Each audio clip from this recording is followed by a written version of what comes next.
the phone rings or something and I have to pick it up and say, hello, this is Amy.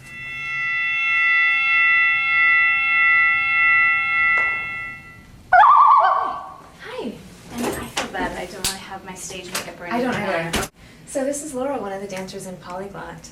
What was it like for you working with a spoken word piece that was initially improvised and so it doesn't have any particular rhythmic pattern to it? It's funny because as we practice, and it's honestly just practice and practice and practice, because at first it was extremely difficult and it was frustrating because Charlie kept saying, why aren't you on the music? You're not on the music. And we're like, there is no music, you know. But in a way, the more and more we listen to it, and obviously since it's a recording, it's the same pauses and the same everything. And so it comes like, now I feel like your voice does have a lot of more rhythm than I thought at first to how do we dance to someone who's speaking. But just like I said, when you laugh or when you French perfume, you know, like I do a cue off of that, but it's very, it like goes with my step.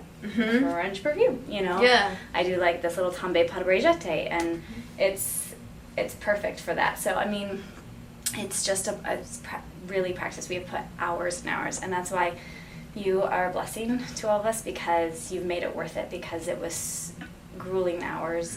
And it's just so tedious because we all had to be so together on, again, what is not an 8 count step or even 6 counts, or, you know.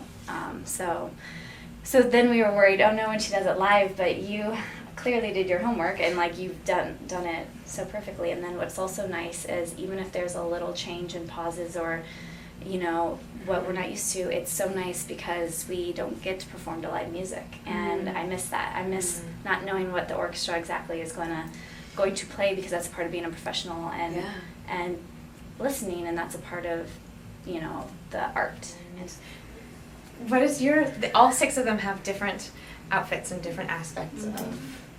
Yes, I'm the boxer ballerina, so I incorporate a little bit of boxing while I'm the only one wearing the point shoes, so kind of the boxer ballerina. And I was telling Amy that each of us, the first day that we did this, we had no idea. You know, when Charlie takes us to the back studio and he has something new to work on, you have no idea what that could be. And this was completely I mean, I've done a lot of works with him and a lot of new pieces, and this was something very avant-garde and very different and new. But we were listening to you, your voices going, hello, hello, hello, hello. Oh, right. Hello. In the beginning of the track, hello, Yes. hello. Yes. Hello.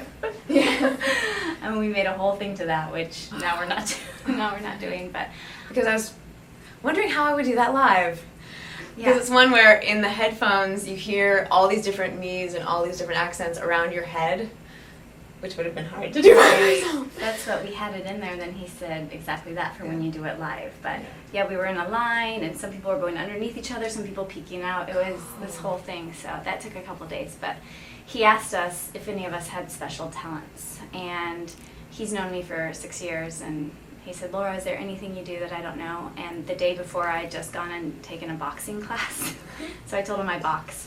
And he put that in there. So hard because everything was to the right voice, and you laugh, and on your little laugh we have to run backwards and then stop, and that just was really difficult to put together. But And that was one of the things that, for me working on it remotely, having to go, okay, I went, or was it, no, it was, you know, and trying to get that, and okay, now make it sound natural.